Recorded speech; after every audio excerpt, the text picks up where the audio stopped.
Friends, Doc South here.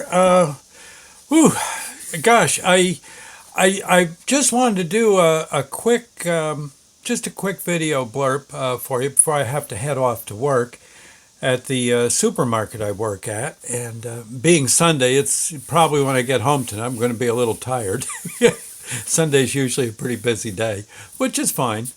But I'll still be tired. Yeah. The I'll be snoring with a smile on my face, right?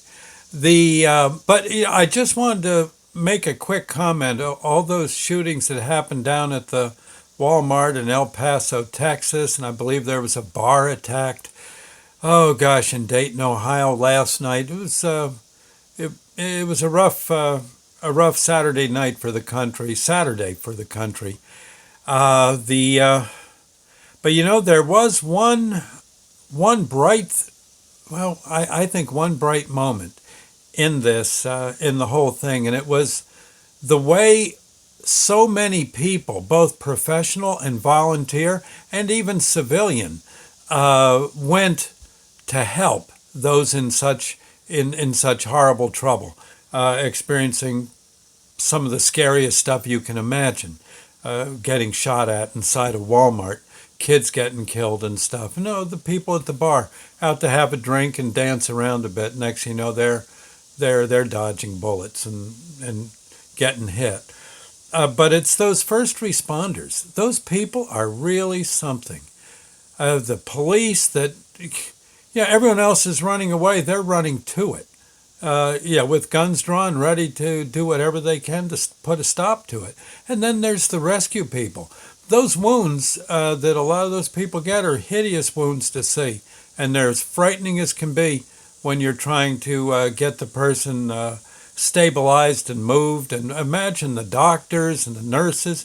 Yes, they get paid, but they're not getting paid enough. Even though they're getting paid a lot, they're not getting paid enough to do some of the things they do. Then you got the professional firemen and oh gosh, oil tanker on fire. Again, they're walking up to it with hoses in hand. Right. Okay. Again, and willingly, and I don't know, but I think that's very, very cool. And it's funny, but they probably think of the danger afterwards, and they've got the danger in mind when they're in the process, but they're not going to let it stop them. I don't know. There's just something really, really cool about those people.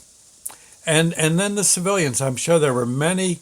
I understand some of the folks at the Walmart were getting people, just regular shoppers, were all of a sudden grabbing shopping carts and getting people that were, I guess, minorly wounded out of the place. They weren't just running for their own lives. They were stopping to help. I mean, you get right down to it. We've got a lot of good people in this world. I know there's stinkers. These people that for some reason get in their head to go out with killing on their mind. I don't get it. In my wildest dreams, I can't imagine doing something like that. But these people are out there, sad to say.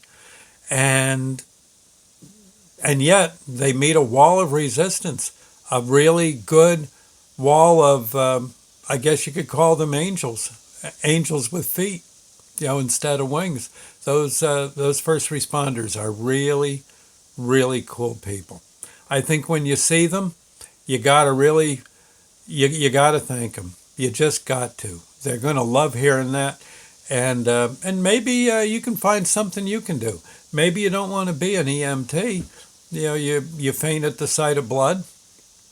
Well, most EMTs will tell you they fainted one time or another. I know I did, and but there might be something else you're adept at. Maybe you could be a good dispatcher, a volunteer dispatcher with your local volunteer company, or you could help them with fundraisers, or if you're a DJ or something, or you perform, maybe you're a good cook, maybe you have a meal for them. serve them up a nice meal, or help them with a party, or just give them some CDs to listen to while they're sitting around the squad hall. You know what I'm saying? Yeah, and a big thank you and a handshake, boy, don't hurt at all.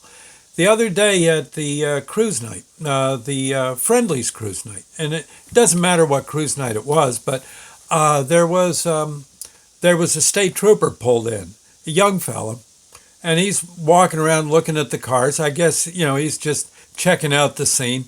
And I made a point of I put on a long record, and I walked over to him, and I said, jokingly, I said, "Well, you see any violations?" Well, he says, he says, "Yes, some of these cars." He says, "But I'm not really looking that hard. I'm just admiring." He says, "Man, these are cool cars." I said, "Well, yes." I said, "They are." "Hey, listen," I said, I walked over here just to thank you for all you and your fellow state police do. Again, just thank you, and my God, you stay safe, okay?" All right. He says, "Oh, yeah." He said, "I'm going to do my best." But he says, "Thank you for the thank you." And I said, "Okay." Hey, a big old grin on his face, and a little later on, he headed out and was, heaven knows, the thing is, he could have been there having a great time, just looking at the cars on his break, whatever, and 10 minutes later, he could have been in a gunfight somewhere. It's that kind of world, or he could be at a wreck with horrible injuries. He's doing the best he can till the ambulance gets there. They're special people, very special people. Anyway, anytime you can help them, a little word of encouragement or what have you, it never goes to waste. Okay. I'll see you later. Thank you, friends, and God bless.